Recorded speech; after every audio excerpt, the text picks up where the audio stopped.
Good morning, students. This is class 7th SST book for the session of 2020-2021. The book name is Our Society and Culture.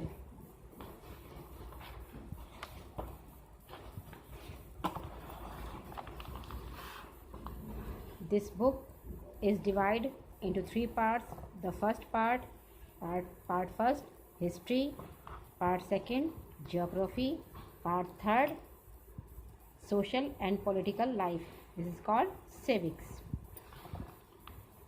There are 10 chapters in history, 11 chapters in geography, and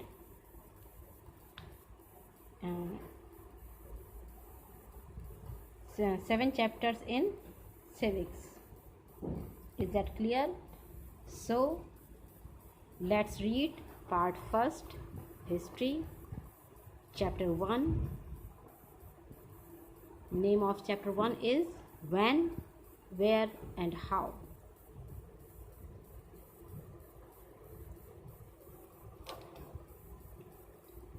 Geographical influence of history.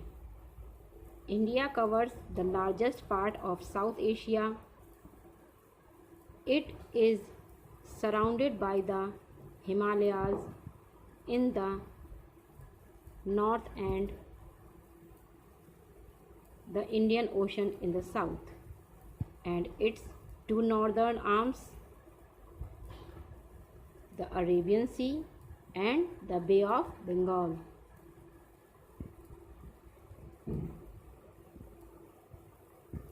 In the southwest and southeast respectively.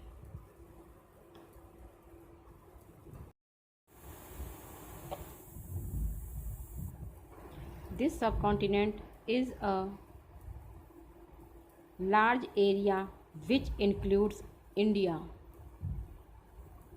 Pakistan, Nepal, Bhutan, Bangladesh and Myanmar. India, a land of diverse names. Unlike many other countries, India has been known by diverse names during different periods of history, from Aryavarta of Bharatvarsham to Hindustan. During the Vedic age, India was called Sapta Sindhu, or the land of the 7 rivers. These rivers were the Indus, Jhelum, Chenab, Ravi, Beas, Satluj and the mythical Saraswati. Sindhu was the Sanskrit name of the Indus. The earliest reference to this name is in the Zend Avesta, the holy book of the ancient Persian, but there it is referred to as Hapt Hindu. In Sanskrit, the Persian H get replaced by S, thus Sindhu or Hindu was the name for India from very ancient times. Another theory says that the word Hindu was derived from the Sanskrit word Indu. Indu was another word for Soma, the drink of the Vedic people. Some played an important role in Vedic rituals. It was offered to the gods and then consumed by the people.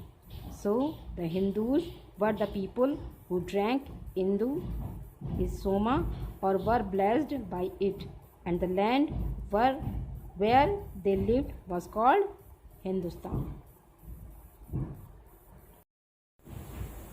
After the coming of the Aryans and the spread of Vedic culture, northern India came to be known as Aryavarta,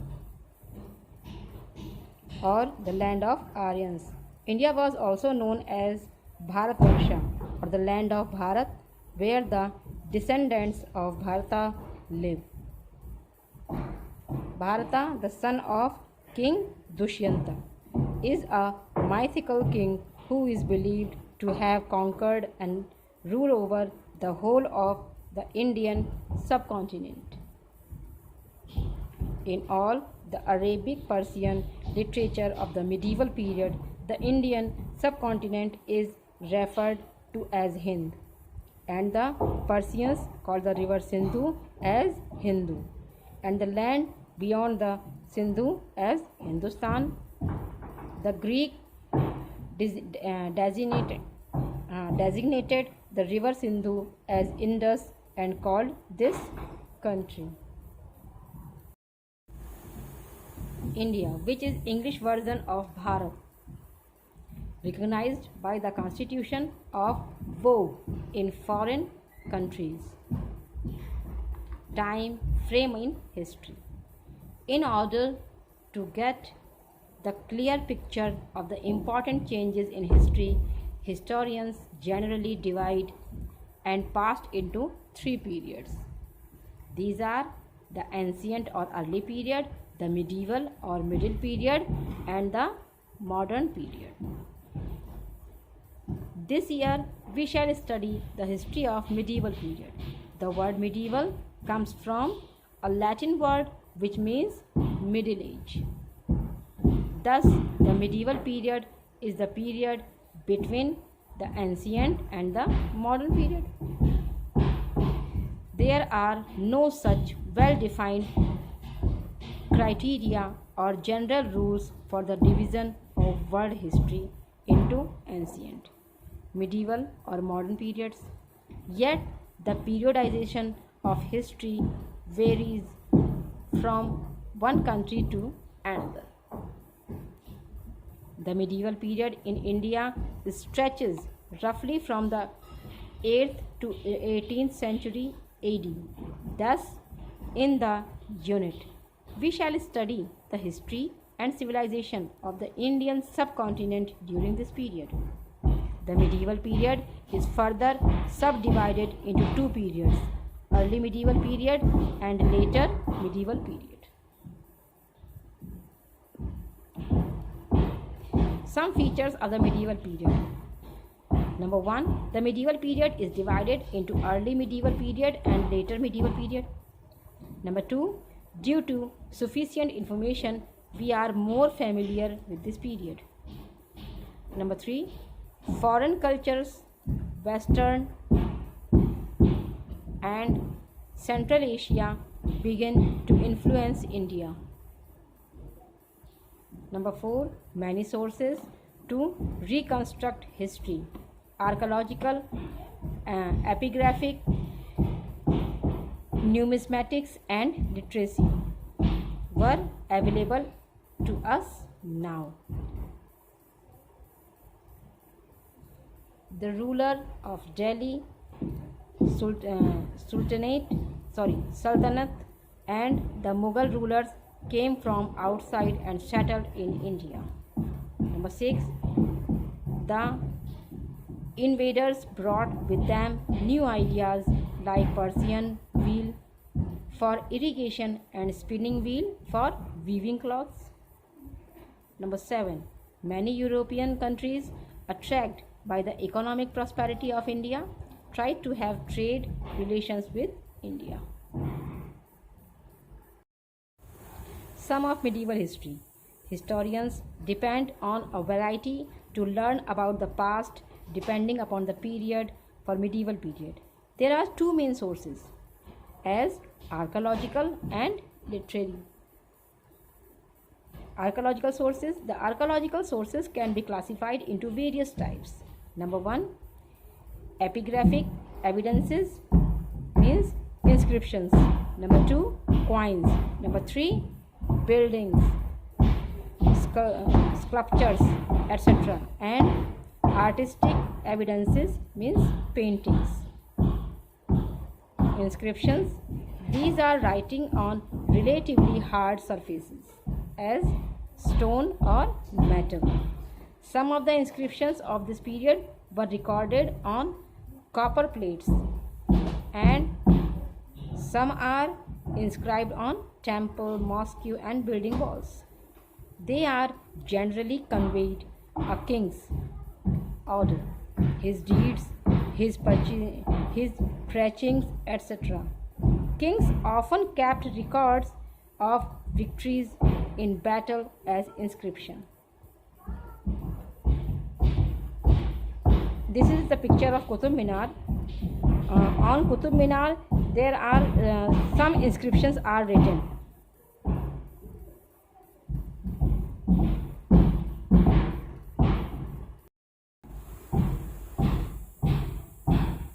Coins. Numismatics is the study of coins. The rulers issued both gold and silver coins. They are scattered all over India. They threw light on important political events, the economic prosperity of the kingdoms, and the period they belonged to. Dravya Pariksha, a famous book on coins, was written during the reign of Alauddin Khilji. These are two coins during the kingdom of Alauddin Khilji. Paintings. Some of the manuscripts were decorated with miniature paintings. These paintings were in the form of illustrations. They throw light on the development of the art of painting during the medieval period. Monuments and buildings. Monuments and buildings often provide information about the period during which they were built. Temple, palaces, and mosques can tell us not only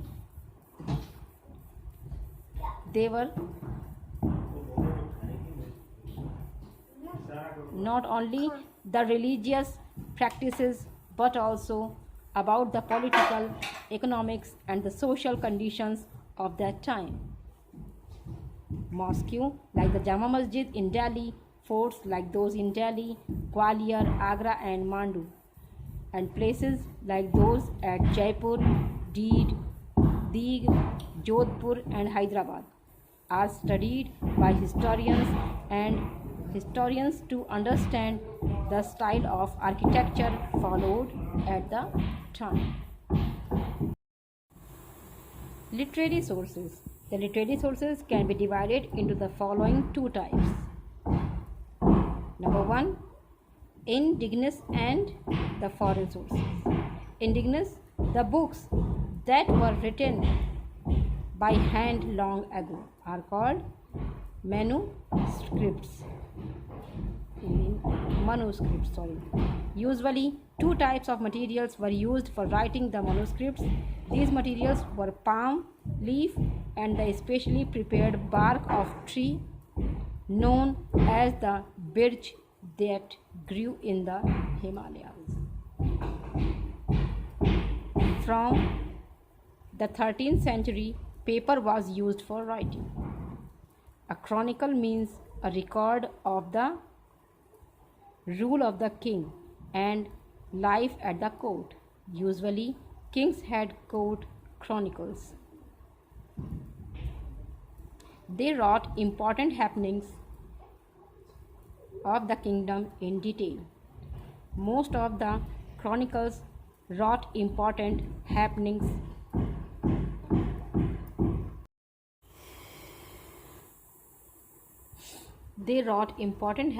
of the kingdom in detail. Most of the chronicles written during this period were Persian, Arabic, and Turkish. Some important chronicles, autobiographies, and biographies of this period are as follows. Raj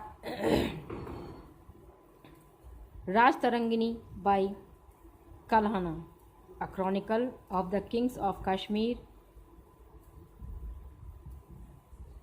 Vikraman Ka Deva Charita by Bilhana describes the achievements of the king. Arthi Rajendra Chola. Shahnama by Firdausi, a historiography. Prithviraj Raso by Chandbardai gives the account of the life of famous Rajput ruler Prithviraj Chauhan. Akbarnama and an Ain A Akbari by Abul Fazl. Description of Akbar's life and administration. These are the indigenous about the rulers of India. Foreign sources. India attracted the attention of many foreign travelers. Marco Polo of Venice visited India in the 13th century. He has left an interesting account of the southern Pandya kingdom. He also visited Warangal. He speaks highly of the merchants of Gujarat, Ibn Battuta. The 14th century Ad Morocco-born traveler wrote about the reign of Muhammad bin Tughlaq. Minhas and Barni wrote the history of Islamic rulers and sultans in India. Niccolo di Conti, a Venetian traveler who gave comprehensive account of the kingdom of Vijayanagara. Two main points of this chapter. It is interesting facts. Did you know? Number 1, Islam was founded by Prophet Muhammad early in the 17th century AD. Number 2, Sir Thomas Roy was an ambassador of British King James I. Stayed at the court of Mughal Emperor Jahangir. So, this chapter's reading is complete. As a homework, all of you will read this chapter 2 or 3 times and try to solve objective questions of this chapter. That's all.